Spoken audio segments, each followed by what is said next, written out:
कच्चे आम का सीजन हो और ये खट्टी मीठी मज़ेदार सी चटनी ना बने, ये तो नहीं हो सकता। मिनटों में बनने वाली ये चटनी हर खाने के मज़े को डबल कर देती है। तो आइए बनाना शुरू करते हैं।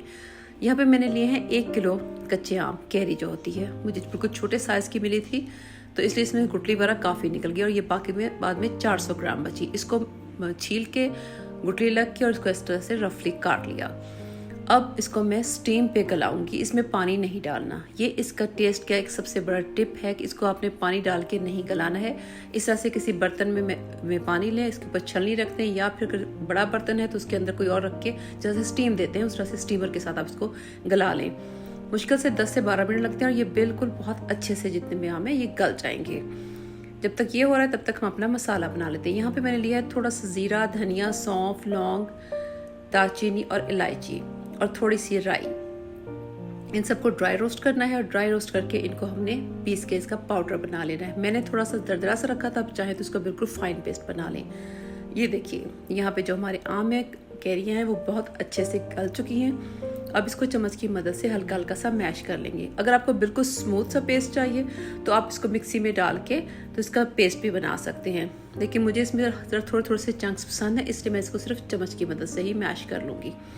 और ये कितने अच्छे गल चुके हैं आप देख सकते हैं। अब इसमें जितनी क्वांटिटी में हमारे पास ये मैंगो बचेंगे बाद में, उतनी ही क्वांटिटी हमने शुगर की ऐड करनी है। 400 ग्राम हमारे पास वो कच्ची कैरी का था गुद्दा, तो उतनी ही हम इसमें चीनी डालेंगे। हल्की आंच पे अब इसको हमने चीनी को मेल्ट किया। इसमें पानी बिल्कुल भी नहीं जाएगा। अब इसमें डालेंगे बिल्कुल थोड़ा सा नमक और सुरख मिर्च, और उसके बाद वो मसाले जिनको हमने ड्राई रोस्ट करके पीस लिया था वो इसमें शामिल कर देंगे।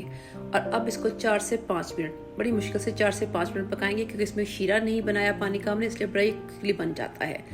और इसका अब अगर आपको येलो कलर चाहिए तो आप येलो फूड कलर शामिल कर लें। मुझे रेड पसंद है तो मैं इसमें 1 चुटकी रेड फूड कलर का ऐड कर रही हूँ। इससे इसकी रंगत बहुत खूबसूरत हो जाती है, क्योंकि चीज़ देखने में भी तो उतनी ही खूबसूरत लगनी चाहिए ना जितना उसका जायका मज़े का होता है। और यूँ मिनटों में हमारी ये मज़ेदार सी खट्टी मीठी आम की चटनी तैयार हो चुकी है। इससे आप किसी भी खाने के साथ, पराठे के साथ चाहे एंजॉय करें, चाहे चावलों के साथ एंजॉय करें। गर्मियों में आपको पता है कि सब्जियां जो फीकी फीकी सी होती हैं, तो साथ में इस तरह की चटनियां बना के रखें, स्पेशली बच्चों वाले घर में, क्योंकि बच्चों के बहुत नखरे होते हैं भाई, हमें कुछ मज़े का चाहिए। तो इस तरह की चटनियाँ जो होती हैं तो उसके साथ फिर आम जो खाने होते हैं उनका भी मज़ा बढ़ जाता है। ये देखिए बहुत ज़्यादा इसको गाढ़ा नहीं करना है, क्योंकि जितनी ये ठंडी होती जाएगी उस तरह ये गाढ़ी होती जाएगी। ये देखिए ठंडा होने के बाद इस तरह से इसकी कंसिस्टेंसी जैम की जैसी हो जाएगी। तो अब आप इसको ट्राई करें। ट्राई करने के बाद मुझे ज़रूर बताएं कि आपको इसका टेस्ट कैसा लगा। फिर आऊँगी किसी और मज़ेदार सी रेसिपी के साथ। तब तक के लिए अपना बहुत सा ख्याल रखें। अल्लाह हाफिज़।